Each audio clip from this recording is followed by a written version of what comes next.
जैसे ही हम हिंद महासागर की गहराइयों में उतरते हैं, समुद्र की सतह पर दिखने वाले शांत लहरों के नीचे एक बेहद गहरी और खामोश जंग चल रही है।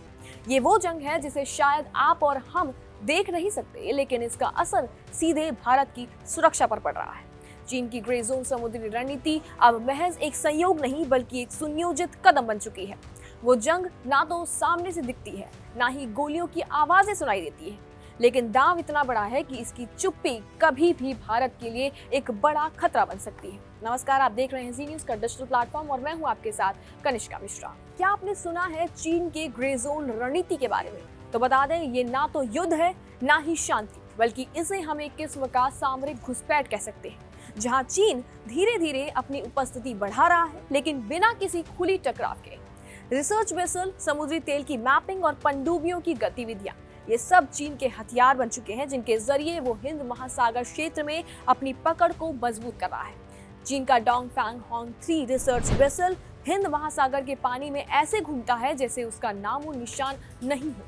ये बस एक वैज्ञानिक मिशन दिखता है, लेकिन इसके पीछे जो डेटा इकट्ठा किया जा रहा है वो भविष्य के सबमरीन ऑपरेशंस और सैन्य रणनीतियों के लिए बेहद अहम हो सकता है। और सिर्फ इतना ही नहीं, चीन ने अपनी पनडुब्बियों की तैनाती भी बढ़ा दी है, और ये वही गतिविधियां हैं जो चुपचाप चीन की समुद्री ताकत को और बढ़ा रही हैं और किसी को एहसास भी नहीं होने दे रही हैं। ये बगैर ट्रैक किए चीनी जहाज जो अक्सर संवेदनशील क्षेत्रों से गुजरते वक्त अपने ट्रांसपॉन्डर बंद कर देते हैं, इस बात का साफ इशारा है कि वो किसी मिशन पर है। और ये मिशन सिर्फ समुद्र के तेल तक सीमित नहीं है, बल्कि ये मिशन भविष्य के युद्ध की बुनियाद भी रख रहे हैं।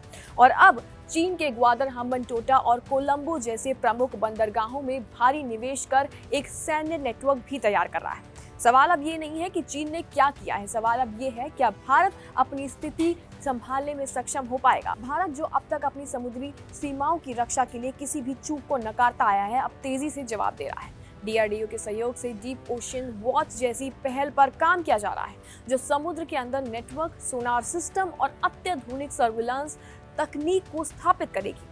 भारत का सबसे शक्तिशाली हथियार P-8I पोसाइडन विमान अब आकाश में लगातार नजर रख रहा है, और ये सिर्फ चीन की बढ़ती गतिविधियों को ट्रैक करेगा, बल्कि समुद्र के हर कोने में भारत की मौजूदगी भी दर्ज करेगा।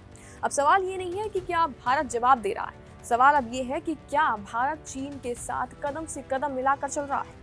और इस मुकाबले में जीत वही होगी जहां पर सिर्फ अपनी ताकत से नहीं, बल्कि अपने स्मार्ट टेक्नोलॉजी और सही जानकारी से जो खेल को जीत पाएगा।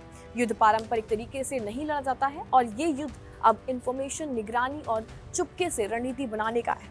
हमारे पास संसाधन है, टेक्नोलॉजी है और इंफॉर्मेशन नेटवर्क है, लेकिन क्या हम इन्हें सही समय पर इस्तेमाल कर पाएंगे?